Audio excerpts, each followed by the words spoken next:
Hello everyone and welcome to the Dark Corridor.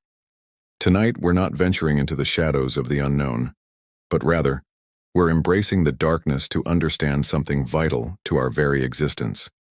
Sleep. You're tuned into a special lecture for sleep, where we'll illuminate the mysteries of the night and help you reclaim the restorative power of rest. How many of you have tossed and turned staring at the ceiling, your mind racing while your body aches for sleep? You're not alone. In our fast-paced, always-on world, a good night's sleep has become a luxury for many, when it should be a fundamental pillar of our health, just like breathing, eating, and drinking water. So, what's going on? Why is something so natural so difficult for so many of us? Tonight we'll journey through the architecture of sleep. We'll explore the different stages, from the light doze of stage 1 to the deep restorative delta waves of stage 3, and finally into the fascinating world of REM sleep, where our dreams take flight. Understanding this cycle is the first step to improving it. It's like being a mechanic. You can't fix an engine if you don't know how its parts work together. Let's start with the basics, our internal clock. It's called the circadian rhythm. Imagine a master conductor inside your brain, specifically in a tiny region called the suprachiasmatic nucleus, or SCN. This conductor keeps your body's orchestra playing in time, dictating when you feel sleepy and when you feel alert. The most powerful cue for this conductor? Light. Specifically, daylight. When light hits our eyes in the morning, it sends a signal to the SCN that says, "Hey, it's daytime. Time to be awake and active." This signal suppresses the production of a key hormone called melatonin. Melatonin is often called the hormone of darkness because its levels rise as the sun sets. It doesn't knock you out like a sleeping pill, but it gently tells your body, it's time to wind down, prepare for rest. This is where our modern lifestyle often sabotages our sleep. We spend our evenings bathed in the artificial light of screens, our phones, tablets, computers, and TVs. This blue light is particularly potent at tricking our brain into thinking it's still daytime. It hits the pause button on melatonin production, delaying our natural sleepiness and pushing our internal clock later and later. It's like trying to go to sleep while someone keeps flicking the lights on. So one of the most powerful things you can do for your sleep is to manage your light exposure. Try to get some natural sunlight first thing in the morning. Even 15-20 minutes can help anchor your circadian rhythm for the entire day. And in the evening, start dimming the lights. Consider using a night mode or blue light filter on your devices, or better yet, put them away an hour or two before you plan to sleep. Create your own personal sunset. Now let's talk about what happens once you do fall asleep. You don't just switch off. Your brain is incredibly active, performing essential maintenance tasks. Think of your brain during the day as a bustling city. By the end of the day, the streets are filled with metabolic trash.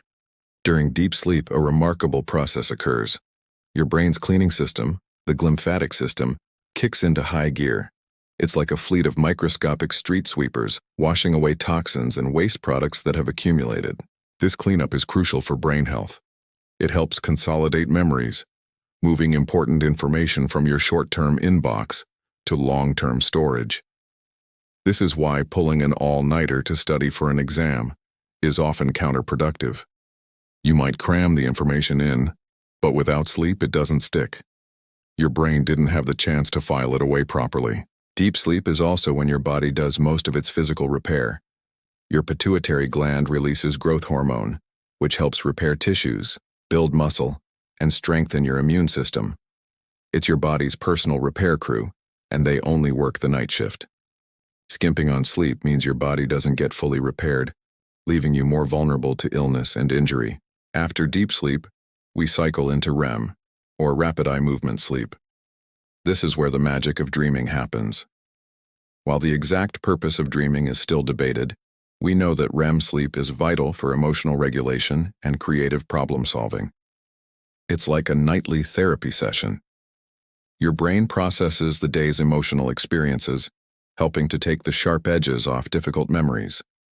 It also makes novel connections between different ideas, which is why you might wake up with a solution to a problem that seemed impossible the day before.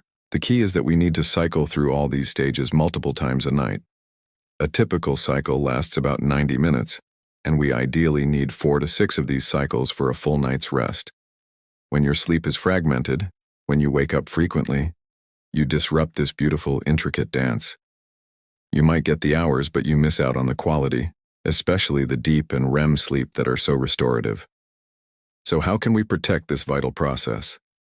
It starts with creating a sanctuary for sleep. Your bedroom should be a cave, cool, dark, and quiet. Invest in blackout curtains. Use an eye mask if you need to. A white noise machine or a simple fan can help drown out disruptive sounds. And keep the temperature on the cooler side. Your body temperature naturally drops as you prepare for sleep. Consistency is also your best friend. Try to go to bed and wake up at roughly the same time every day, even on weekends. Yes, even on weekends.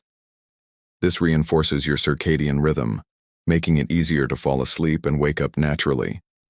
Think of it like training a pet. Your body loves routine. When you stick to a schedule, your internal clock knows what to expect and works with you, not against you. What about what we eat and drink? Caffeine is a well-known sleep disruptor. It works by blocking adenosine, a chemical that builds up in your brain throughout the day and creates sleep pressure. Caffeine is like putting a roadblock in front of the sleepiness signal. Its effects can last for many hours, so it's a good idea to avoid it in the afternoon and evening. Alcohol is another tricky one. It might make you feel drowsy and help you fall asleep initially, but it severely disrupts sleep later in the night, particularly REM sleep, leading to fragmented, unrefreshing rest. Instead of a nightcap, consider creating a relaxing bedtime ritual. This is a sequence of calming activities you do every night before bed to signal to your body and mind that it's time to transition from the busyness of the day to the quiet of the night. This could be anything that you find relaxing. Maybe it's reading a physical book, not on a screen, taking a warm bath, listening to calming music, gentle stretching, or practicing some deep breathing exercises. One simple technique is the 4 to 7 8 breath. Inhale quietly through your nose for a count of 4, hold your breath for a count of 7, and then exhale completely through your mouth for a count of 8. This simple act can help calm your nervous system and shift your body into a state of rest. And please, if you've been struggling with sleep for a long time, don't just accept it as your new normal. Chronic sleep deprivation is a serious health issue. It's linked to a higher risk of heart disease, diabetes, obesity, and mental health challenges. It's okay to ask for help. Talk to your doctor or a sleep specialist. There are effective treatments available, like cognitive behavioral therapy for insomnia, or CBTI, which is considered the gold standard for treating chronic insomnia without medication. Sleep is not a waste of time. It's not a sign of weakness. It is the most powerful performance-enhancing, health-promoting activity we can engage in every single day. By understanding the science and being intentional with our habits, we can transform our relationship with sleep from a nightly battle into a peaceful, restorative sanctuary. Embrace the darkness, respect your internal clock, and give your body and mind the gift of rest they so desperately need. You deserve to wake up feeling refreshed, clear-headed, and ready to face the day. Thank you for joining me in the dark corridor for this lecture on sleep. I hope you found it illuminating. If you did, please consider liking this video and subscribing to the channel for more explorations into the fascinating aspects of our lives. Sweet dreams.